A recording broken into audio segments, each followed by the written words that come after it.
the QR code where you save the copy of this WhatsApp because he was for three open WhatsApp on my PC to get three copies.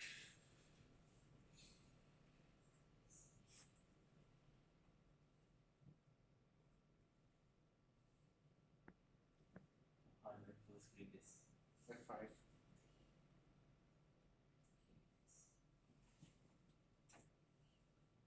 okay. Yep.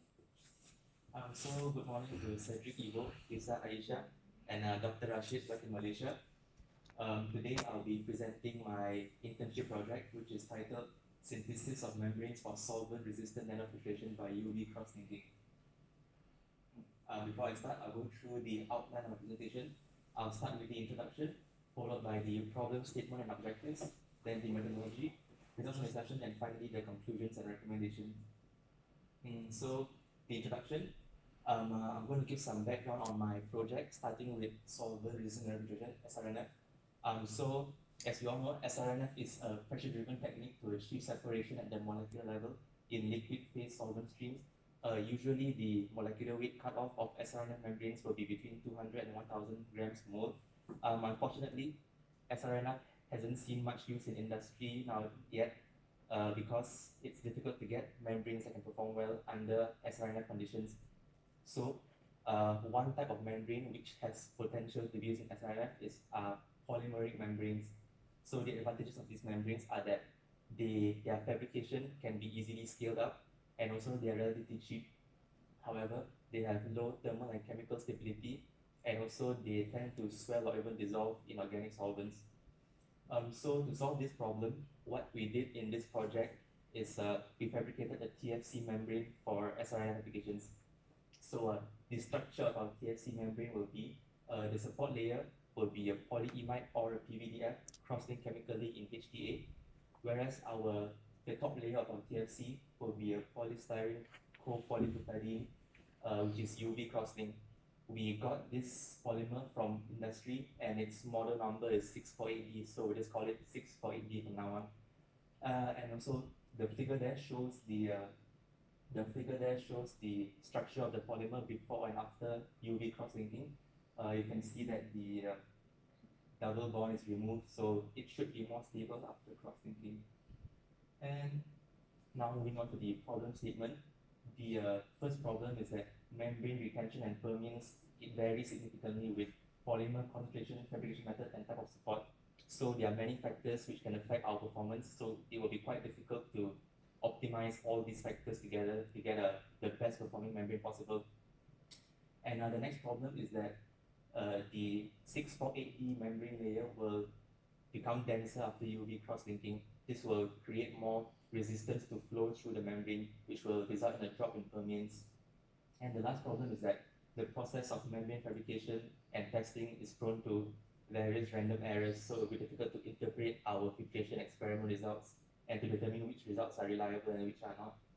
So based on these problems, the objectives of the project is to optimize membrane fabrication process so that retention and permeance are maximized. To do this, we manipulated a bunch of factors such as the type of support membrane, the polymer concentration, the spin coating speed, and the spin coating environment. And the next objective is to optimize the duration of UV cross-linking and the amount of photoinitiator used to achieve high retention with minimal loss of permeance. Because the higher degree of cross-linking, the better it is for membrane selectivity, but the permeance will drop. So we can find a good middle ground where we can have high retention and still have decent permeance. And the last objective is to apply statistical methods to minimize or compensate for random errors in experimental data. So we did this by calculating means, standard deviations, and also excluding any extreme outliers from our data. And moving on to the methodology, which is how this project was conducted. The first thing is the fabrication of support membranes. So the PI and PVDF membranes were fabricated by phase inversion. We cast them onto a non-woven sheet, then we immersed it into a deionized water coagulation bath where they solidify and form a nice film. After that, we cross-link them in HDA for about 1 hour. And then the next thing is fabrication of TFC membranes. If UV cross-linking was not necessary, then we just spin coated the 648D polymer onto the support membrane. But if UV cross-linking was necessary, then we first added 0.1 weight% of our TPO photoinitiator into the 648D polymer solution before spin coating. And then after spin coating, we place the membrane under a UV lamp for UV cross-linking. Another important thing is that while transporting the membrane from the spin coater to the UV lamp, it should be kept in the dark. And the next thing is the characterization of the TFC membranes. So we prepared top and cross-sectional views of each membrane, and we coated them in a thin gold palladium coating. And then we observed these samples under a scanning electron microscope. And if there were any interesting features on the membrane structure, we took a picture of that too. And then this was followed by the filtration experiments. So we ran filtration tests on these membranes using spiders, so we could test up to like 16 coupons at once. And then the feed we used were fuchsin acid and Sudan black in various solvents. And the permeate we got from each membrane was analyzed using a UV-vis spectroscopy and weighed to determine the retention and permeance. And lastly, data analysis. So since we tested multiple coupons from each type of membrane, for each type of membrane, we could then calculate the mean and standard deviation of the permeance and retention. And this is my work schedule for my project the past 4 months. As you can see here, the optimization, testing, data analysis was carried out pretty much concurrently for the past 2 months or so. Now for the main point of the topic, the results and discussion. So for the first batch of membranes that I made when I first got here, the supports we used were PI and PVDF, and our top layer solutions was 7 weight% 648D in THF and 5% in chloroform. We tried spin coating and RAM coating, and at this point we made the TFC membranes without UV cross-linking, just to see how it goes. And the feed we used was Sudan black in IPA and Sudan black in N-heptane. And here are the results. As you can see here, with both the Sudan black and IPA and Sudan black and heptane, the PI membrane spin coated with 7 weight% THF performed better than the PVDF membrane. These two graphs were for spin coating, and as you can see, the PI membrane had a retention of 22% and 25% in these two feet respectively, whereas the PVDF only had a retention of 6.5 and about 9%. There aren't any graphs for the RAM-coated membranes because their retention was almost zero, so it's negligible and there's nothing really interesting there. But what is interesting are the SEM images from this batch of membranes. As you can see here, the spin-coated membranes had a really porous surface on the top layer, whereas the RAM-coated membranes were really smooth. So the reason for this is that we did the spin coating in a normal atmosphere, whereas we did RAM coating in an M2 environment, a nitrogen environment. So the humidity in air caused these pores to appear. We did spin coating in a normal environment at first because it was quite difficult to get the spin coated into nitrogen bag. So we tried to get away with this, and it seems we could not. So for the second batch of membranes, we spin coated it in air conditioned environment as well as an M2 environment. Since this membrane performed the best, we continued with the PI support spin coated with 7 weight% 648D in THF. And also we changed our feed to fuchsin acid in IPA. We should be able to get a higher retention by using fuchsin acid because it's a bigger solid than Sudan black. And these are the results. As you can see, the retention of the air-conditioned and nitrogen membranes were 56 and 45% respectively. So it's quite a lot higher than previously because of our larger feed solid probably. And based on these images, in the air-conditioned environment as well as the nitrogen environment, we managed to solve the problem of the porous membrane surface. So now they are both quite smooth. And since our membrane performance was quite decent, we decided to try UV cross-linking in our next bunch of membranes. So as you can see here, we continued the PI supports in 7 weight% 648D in THF, but we added 0.1 weight% of TPO as our photoinitiator, and then we cross-linked it for 3 hours. and our feed was still switching acid in IPA. Unfortunately, after such a long cross-linking duration, the permeance like dropped really low, so it was like it wasn't even flowing, so we couldn't even get enough permeate to test, so there aren't much results on this.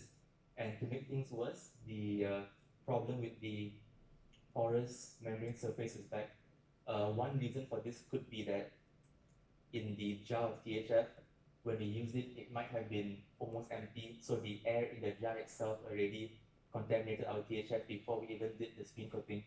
So I guess the way to really make sure that you get a smooth membrane is by spin coating it in a nitrogen environment. So in our next batch of membranes, we decided to spin coat it in an N2 environment, and also we varied the top layer solutions. We dropped the concentration down to 3 and 5% 6.8D in chloroform this time. Even though we had better performance using THF as a solvent, we had to swap to chloroform because an ingredient used to manufacture THF, it will interact with our TTO photoinitiator and affect our UV cross-linking. And then our spinning speed was varied between 600, 1000, and 1500 RPM. The point of this bunch of membranes was to optimize the TFC membrane before cross-linking, since we know after cross-linking the permeance will drop a lot, so we are making the TFC as good as possible so that it has the best chance of working well after cross-linking. And as you can see from the results here, for the 3 weight percent membranes, the highest retention was 62% for the 600 and 1000 RPM spin coating speed.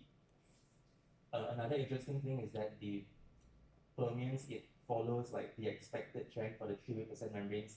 It increases as the spin coating speed increases, because like as we know, the higher spin coating speed, the thinner the top layer membrane will be, so there's less resistance and the permeance will be higher. But for the 5 weight percent membranes, there isn't really any trend between, when comparing the spin coating speeds. And the highest retention we got for the 5 weight percent membranes was 55%. And another good thing is that in this batch of membranes, all the membranes had a smooth top layer. So for lastly, the 5th batch of membranes, we decided to lower the top layer concentration even more to 1 and 2 weight percent 6.8D in chloroform. And also we chose the lowest spin coating speed of 600 RPM because the performance of the membranes at 600 and 1000 RPM were quite similar, so we just picked the lower one, it was simpler. And then another thing that we did is that we prepared a separate group of PI support of membranes with PI supports wetted with chloroform prior to spin coating, because at such low 6.D concentrations, the polymer solution could be, the viscosity could be low enough that they might seep into the support membranes. So the chloroform wetting the PI membrane should prevent that. As you can see from figure 13, our expectations did come true. For the dry PI supports, the 1 weight percent 648D in chloroform membranes, it became really porous, probably because it seeped into the support. And I'm not sure you can see it here, but even the 2 weight percent membranes, there are some really small pores starting to form on the surface there. On the other hand, in figure 14, if we wetted the PI supports with chloroform before spin coating, we managed to get a really smooth film on top. And now for the performance, there aren't any graphs for the 1 and 2 weight percent 6.8D spin coated onto the dry PI supports because all of them ruptured during filtration experiments. So probably we could safely say that 1 to 2 weight percent concentration is about the limit where these membranes are mechanically stable. And for the 1 and 2 weight percent membranes that were wetted with chloroform before spin coating, we got a retention of 80% and about 73% for the 1 and 2 weight percent membranes respectively. However, for the 1 weight percent membranes, we tested multiple coupons of that membrane, but only one coupon actually survived the filtration test and gave 80% retention. So I think even though its retention is slightly lower, we think the 2% membranes are still probably more reliable moving forward. And in conclusion, the PI membranes wetted with chloroform, spin coated 600 RPM with 2% 648D in chloroform had the most promising performance. Without UV cross-linking, its retention was 72.78% and its permeance was 0.3752 liter per meter squared hour bar. Even though the permeance was quite good, the retention was quite good, the permeance was still relatively low, so have to put more work into that. And besides that, the UV cross-linking process must still be optimized because we haven't really had many attempts at UV cross-linking, and the attempts that we did have didn't go so well. The permeance dropped way down. And so my recommendations for this project in the future, to optimize UV cross-linking, we can adjust these parameters, which is the duration of UV cross-linking, the amount of TPO photoinitiator used, and also the voltage of the UV lamp. Besides that, we can also use methods such as Raman spectroscopy to quantitatively characterize the degree of cross-linking so that we can better understand the effects of these three factors on the degree of cross-linking. And that should be all. Any questions? Thank you.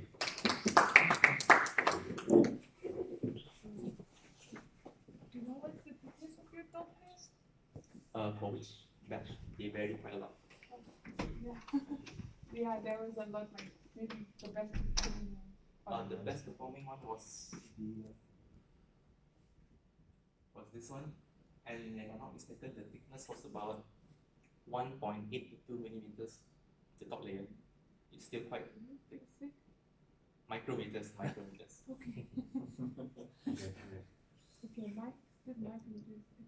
Can you like decrease the thickness? Because we tried it by varying the spin coating speed, but we found that for the 3% membranes, once you go to that low concentration, the spinning speed has really small effect on the thickness. Like I think the difference between 600 and 1500 RPM spinning speed was like 0.08 micrometers difference in thickness. And doesn't affect the time of the spin coating? We keep the time constant, so we didn't really test the time of spin coating. But the more you spin coat it, the more it's gonna take to the top layer. Yeah, but we already spin coated for 1 minute and the membrane is dry when we take it out, so yeah, the process is completed within that 1 minute. It's from chloroform, so it really evaporates very. Probably that's a problem, no? That you already have dry top layers before it's completed. Yeah, it could be because we only varied the spin coating speed with chloroform. We didn't really try with a more less volatile form.